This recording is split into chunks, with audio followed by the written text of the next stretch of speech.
সুপ্রিয় দর্শক, একটা রাম ছাগল পিনাকির একটা ভিডিও দেখলাম। সেখানে সে বলছে যে আমাদের বিজয় দিবস 22শে ডিসেম্বর।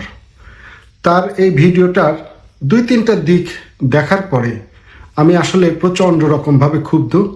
তারে ইচ্ছামতো গালিগালাজ করতে ইচ্ছা করতেছে, কিন্তু ভদ্রতার খাতিরে তারে গালিগালাজ না করে আমি চিন্তা করলাম যে সঠিক ইতিহাসটা আপনাদের সামনে তুলে ধরা অত্যন্ত দরকার। কেননা তার যে এই ইতিহাস বিকৃতি, এই মেসেজ আমি দেখলাম যে প্রায় লক্ষাধিক লোক তার ভিডিওটা দেখেছে এবং প্রত্যেকেই মোটামুটি সবাই বলছে যে অনেক দিন পরে তারা সঠিক ইতিহাসটা জানলো। কিন্তু এই যে রাম ছাগল দর্শকগুলা, তারাও কিন্তু বুঝতে পারছে না যে পিনাকি ইতিহাস বিকৃতি করে একটা ভুল মেসেজ মানুষের মাঝে দিচ্ছে।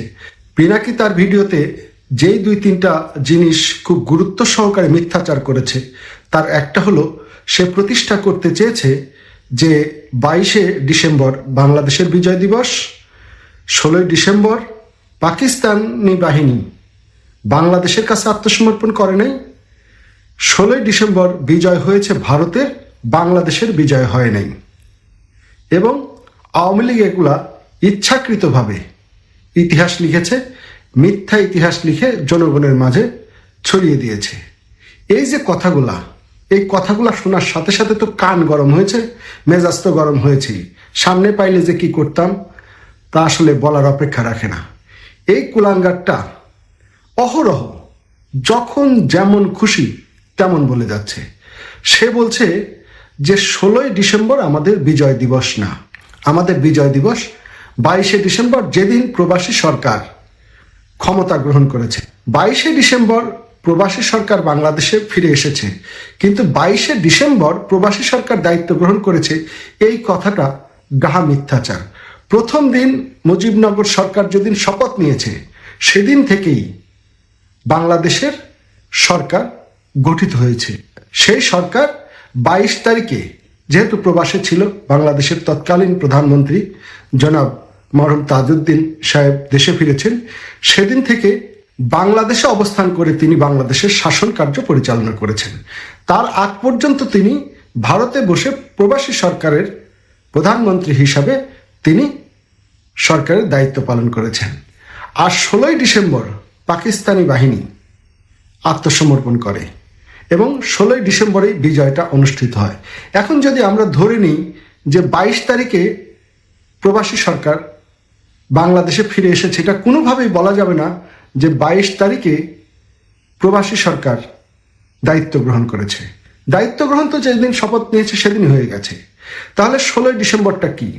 পাকিস্তানি বাহিনী 16ই ডিসেম্বর আত্মসমর্পণ করেছে, তার মানে কি আমরা বিজিত হলাম কয় তারিখে?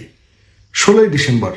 এখন পুরস্কার যদি আরো 1 মাস পরে দেওয়া হয়, তাহলে কি ওই পুরস্কার যেদিন গ্রহণ করে সেদিনকে কি বিজয় দিবস হয় না? যেদিন জয়ী হয়েছে সেদিন বিজয় দিবস হয়। অবশ্যই যেদিন জয়ী হয়েছে সেদিনই আমাদের বিজয় দিবস। অর্থাৎ 16 তারিখে পাকিস্তানি বাহিনী পরাজয় বরণ করে আত্মসমর্পণ করেছে, ওই দিনে আমাদের বিজয় দিবস। এখন কথা হলো যে 16 তারিখে কার কাছে পাকিস্তানি বাহিনী আত্মসমর্পণ করেছে? এখানে 2টি বিষয় খেয়াল রাখতে হবে। সে একটা মিথ্যাচার করেছে যে এমএজি ওসমানীর কাছে পাকিস্তানি বাহিনী আত্মসমর্পণ করে নাই, আত্মসমর্পণ করেছে জেনারেল অরোরার কাছে। এই কথাটি সত্য, কিন্তু তিনি যেটা টুইস্ট করে মিথ্যাচার করেছেন সেটা হলো যে 16 থেকে 22 তারিখ পর্যন্ত বাংলাদেশে ভারতের সামরিক শাসন জারি ছিল। এটা কোনোভাবেই সত্য না, কারণ তখন তো প্রবাসী সরকারের অধীনে বাংলাদেশের অ্যাডমিনিস্ট্রেশন, সেখানে ইন্ডিয়ান আর্মির সামরিক শাসন জারির প্রশ্নই আসে না। এই ধরনের কোনো দলিলও নাই, এই ধরনের কোনো সামরিক ফরমানও ইন্ডিয়ার সামরিক বাহিনীর কাছ থেকে নাই। এমএজি ওসমানী সাহেব সেদিন কেন উপস্থিত ছিলেন না, সেই ইতিহাস নিয়ে বহু বিতর্ক হয়েছে এবং সেটা জেনারেল এমএজি ওসমানী সাহেব তার জীবদ্দশায় বলে গেছেন। 13ই ডিসেম্বর জেনারেল ওসমানী সাহেব কলকাতা থেকে বাংলাদেশের মুক্তাঞ্চল সিলেট অঞ্চলে পরিদর্শনের জন্য বের হন এবং যেদিন 16ই ডিসেম্বর পাকিস্তানি বাহিনী আত্মসমর্পণ করে সেদিন জেনারেল এমএজি ওসমানী সাহেব সিলেটে অবস্থান করছেন এবং তিনি সেখান থেকে 18 ডিসেম্বর ঢাকায় সেনানিবাসে পৌঁছান। তার প্রথম উপস্থিত থাকার কারণ হলো তিনি 16 তারিখে ঢাকাতে ছিলেন না এবং তৎকালীন সময়ে দ্রুততম সময়ে 16 তারিখ তার ঢাকায় পৌঁছানো সম্ভব ছিল না।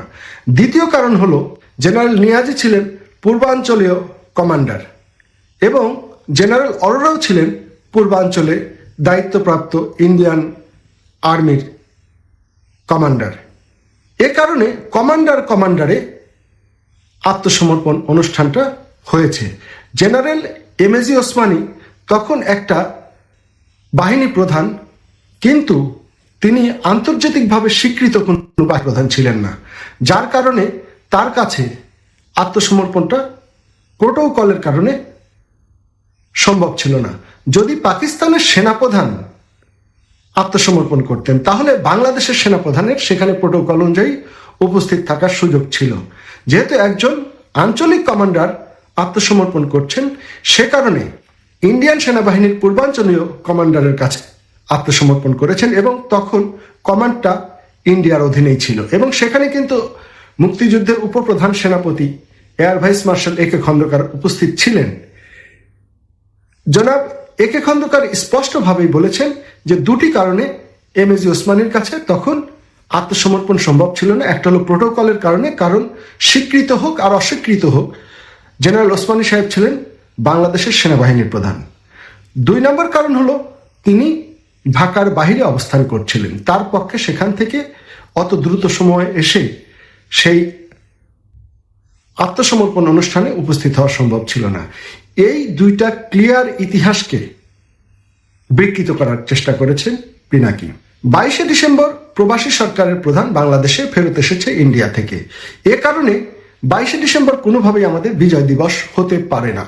22শে ডিসেম্বর প্রবাসী সরকার আনুষ্ঠানিকভাবে কারো কাছ থেকে দায়িত্ব বুঝে নেন নাই, বা ইন্ডিয়ান আর্মিও বাংলাদেশের দায়িত্ব 22শে ডিসেম্বর বাংলাদেশের যে তৎকালীন প্রবাসী সরকার তাদের কাছে বুঝে দেন নেই। এ ধরনের কোনো ঘটনা ঘটে নাই। অর্থাৎ 22শে ডিসেম্বর কিছুই না, একটা চলমান প্রক্রিয়া। সরকার বিদেশ ছিল, বিদেশ থেকে সেদিন দেশে এসেছে মাত্র। এই যে সামরিক শাসনের কথা বলা হচ্ছে 16 ডিসেম্বর থেকে 22শে ডিসেম্বর, এ ধরনের সামরিক শাসন তো ছিলই না, যার কোনো অস্তিত্ব নাই। এই ডাহা মিথ্যাচার করে জনমনে বিভ্রান্তি সৃষ্টি করছেন শুধুমাত্র ভারতের বিরোধিতা করার স্বার্থে, বাংলাদেশ আওয়ামী লীগকে বিতর্কিত করার স্বার্থে, এবং তার ভিডিওটা যাতে ইউটিউবে মার্কেট পায় সে কারণে সে এই বিকৃত ইতিহাস ছড়িয়ে দিচ্ছেন, যেটা কোনোভাবেই কাম্য না। তিনি আরেকটা কথা বলেছেন যে এই সমস্ত ঘটনা আড়াল করে আওয়ামী লীগ তার নিজের মতো করে ইতিহাস রচনা করেছেন। ইতিহাস কখনো কেউ রচনা করতে পারে না, ইতিহাস সৃষ্টি হয়।